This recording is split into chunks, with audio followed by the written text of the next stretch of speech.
ಎಲ್ಲರಿಗೂ ನಮಸ್ಕಾರ friends, welcome to unique educare academy.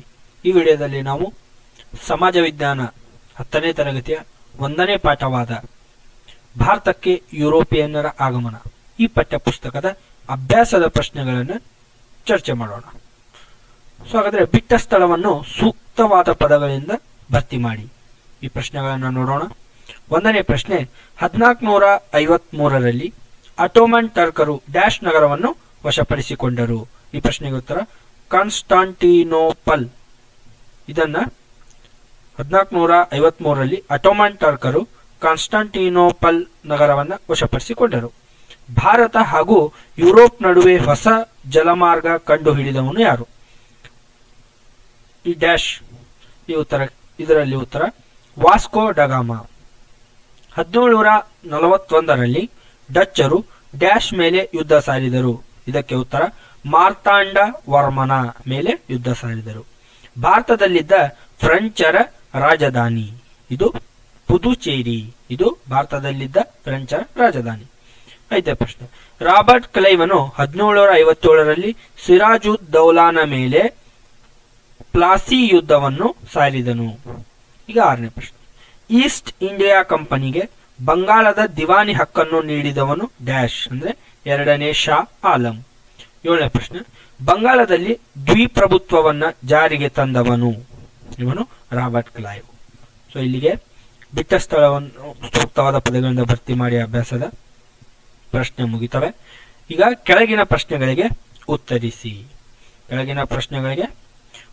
ಇದರಲ್ಲಿ 1ನೇ ಪ್ರಶ್ನೆ, ಮಧ್ಯಕಾಲದಲ್ಲಿ ಭಾರತ ಹಾಗೂ ಯುರೋಪ್ ನಡುವೆ ವ್ಯಾಪಾರ ಹೇಗೆ ನಡೆಯುತ್ತಿತ್ತು?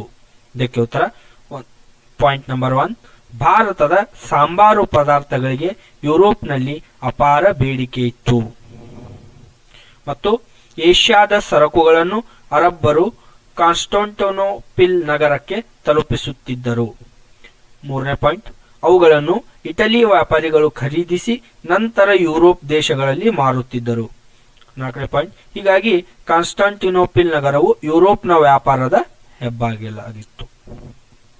ಈಗ 2ನೇ ಪ್ರಶ್ನೆ, ಭಾರತಕ್ಕೆ ಹೊಸ ಜಲಮಾರ್ಗ ಕಂಡುಹಿಡಿಯಲು ಕಾರಣವಾದ ಅಂಶಗಳನ್ನು ಪಟ್ಟಿ ಮಾಡಿ. 1453 ಕಾನ್ಸ್ಟಾಂಟಿನೋಪಿಲ್ ನಗರದ ಪತನ, ನಾವಿಕರಿಗೆ ಯುರೋಪಿನ ರಾಜರ ನೀರು ನೋಡಿದ ಪ್ರೋತ್ಸಾಹ, ದಿಕ್ಸೂಚಿಯ ಸಂಶೋಧನೆ, ಅಸ್ಟ್ರೋಲೋಪ್ ಸಿಡಿಮದ್ದುಗಳನ್ನು ಕಂಡುಹಿಡಿದದ್ದು, ಇಟಲಿಯ ಏಕಸ್ವಾಮ್ಯ ಮುರಿಯುವ ಯತ್ನ. ಇವೆಲ್ಲವೂ ಭಾರತಕ್ಕೆ ಹೊಸ ಜಲಮಾರ್ಗ ಕಂಡುಹಿಡಿಯಲು ಕಾರಣವಾದ ಅಂಶಗಳು. 3ನೇ ಪ್ರಶ್ನೆ, ಭಾರತಕ್ಕೆ ವ್ಯಾಪಾರಕ್ಕಾಗಿ ಬಂದ ಯುರೋಪಿಯನ್ನರನ್ನು ಪಟ್ಟಿ ಮಾಡಿ. ಇದರಲ್ಲಿ 1ನೇದಾಗಿ ಪೋರ್ಚುಗೀಸರು ಬರ್ತಾರೆ, 2ನೇದಾಗಿ ಡಚ್ಚರು ಬರ್ತಾರೆ, ಇಂಗ್ಲಿಷರು ಬರ್ತಾರೆ, ನಂತರ ಫ್ರೆಂಚನರು ಬರ್ತಾರೆ. ಈಗ 4ನೇ ಪ್ರಶ್ನೆ, ಮಾರ್ತಾಂಡವರ್ಮನು ಡಚ್ಚರನ್ನು ಹೇಗೆ ನಿಯಂತ್ರಿಸಿದನು? 3-4 ಅಂಕಗಳಿಗೆ.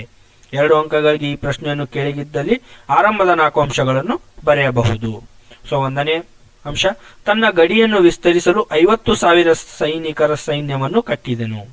2ನೇದ್ದು, ಕರಿಮೆಣಸಿನ ವ್ಯಾಪಾರದಲ್ಲಿ ಹಿಡಿತ ಸಾಧಿಸುತ್ತಿದ್ದ ಡಚ್ಚರನ್ನು ಸದೆಬಡಿಯಲು ಅನೇಕ ರಣತಂತ್ರಗಳನ್ನು ಹೆಣೆದನು.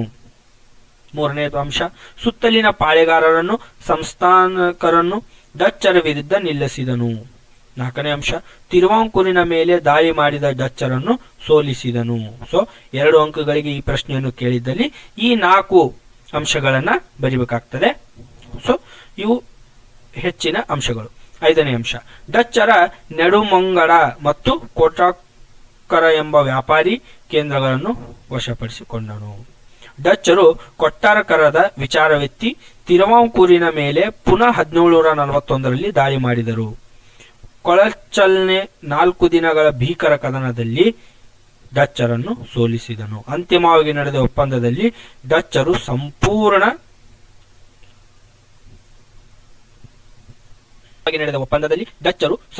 ಶರಣಾದರು. ಮುಂದೆ ನೋಡ್ತಾ ಹೋಗೋಣ. 5ನೇ ಪ್ರಶ್ನೆ, 2ನೇ ಕರ್ನಾಟಿಕ್ ಯುದ್ಧವನ್ನು ವಿವರಿಸಿ. ಈ ಪ್ರಶ್ನೆಗೆ ಉತ್ತರ, ಫ್ರೆಂಚರು ಸಲಾಬತ್ ಜಂಗ್ ನನ್ನು ಹೈದರಾಬಾದ್ ನಿಜಾಮನಾಗಿ ಮಾಡಿದರು. ಅವನ ರಕ್ಷಣೆಗೆ ಬುಸ್ಸಿಯನ್ನು ನೇಮಿಸಿದರು. ಇತ್ತ ಕರ್ನಾಟಕಿನಲ್ಲಿ ಇಂಗ್ಲಿಷರು ಚಂದಾ ಸಾಹೇಬ್ನನ್ನು ಕೊಂದು ಅವನ ಆಸ್ಥಾನದಲ್ಲಿದ್ದ ಮೊಹಮ್ಮದ್ ಅಲಿಯನ್ನು ಕೂರಿಸಿದರು. ಕೊನೆಗೆ ಪಾಂಡಿಚೇರಿ ಒಪ್ಪಂದದೊಂದಿಗೆ ಈ ಯುದ್ಧವು ಅಂತ್ಯವಾಯಿತು. ಆರನೇ ಪ್ರಶ್ನೆ ಪ್ಲಾಸಿ ಕದನದ ಕಾರಣ ಮತ್ತು ಪರಿಣಾಮಗಳನ್ನು ವಿವರಿಸಿ. ಕಾರಣಗಳು: ಕಂಪನಿ ನೌಕರರಿಂದ ದಸ್ತಕಗಳ ದುರುಪಯೋಗ, ನವಾಬನ ಅನುಮತಿ ಇಲ್ಲದೆ ಕೋಟೆಗಳ ದುರಸ್ತಿ, ಕಪ್ಪು ಕೋಣೆ ದುರಂತ. ಇವು ಕಾರಣಗಳಾಗಿರ್ತವೆ. ಮತ್ತು ಪರಿಣಾಮಗಳು: ಭಾರತೀಯಲ್ಲಿದ್ದ ಅನೈಕ್ಯತೆ ಅಸಂಘಟನೆಯನ್ನು ತೋರಿಸಿತು. ಮೀರ್ ಜಾಫರ್ ಬಂಗಾಳದ ನವಾಬನಾದನು. ಕಂಪನಿಗೆ ಬಂಗಾಳದಲ್ಲಿ ವ್ಯಾಪಾರದ ಅನಿರ್ಬಂಧಿತ ಹಕ್ಕು ಸಿಕ್ಕಿತು. ಮೀರ್ ಜಾಫರನು ಕಂಪನಿಗೆ 17,70,00,000 ರೂಪಾಯಿಗಳ ಯುದ್ಧ ಪರಿಹಾರ ನೀಡಬೇಕಾಯಿತು. 7ನೇ ಪ್ರಶ್ನೆ ಬಕ್ಸಾರ್ ಕದನದ ಪರಿಣಾಮಗಳಾವವು? 2ನೇ ಶಾ ಆಲಂನ ಕಂಪನಿಗೆ ದಿವಾನಿ ಹಕ್ಕನ್ನು ಬಿಟ್ಟುಕೊಟ್ಟನು. ಶಾ ಆಲಂ ಬಂಗಾಳದ ಎಲ್ಲಾ ಹಕ್ಕುಗಳನ್ನು ಕಂಪನಿಗೆ ಬಿಟ್ಟುಕೊಟ್ಟನು. ಔದ್ನ ನವಾಬನು ಕಂಪನಿಗೆ 50 ಲಕ್ಷ ರೂಪಾಯಿ ಯುದ್ಧ ನಷ್ಟ ನೀಡಿದನು. ಮೀರ್ ಜಾಫರನು ಮಗನಿಗೆ ವಿಶ್ರಾಂತಿ ವೇತನ ನೀಡಲಾಯಿತು.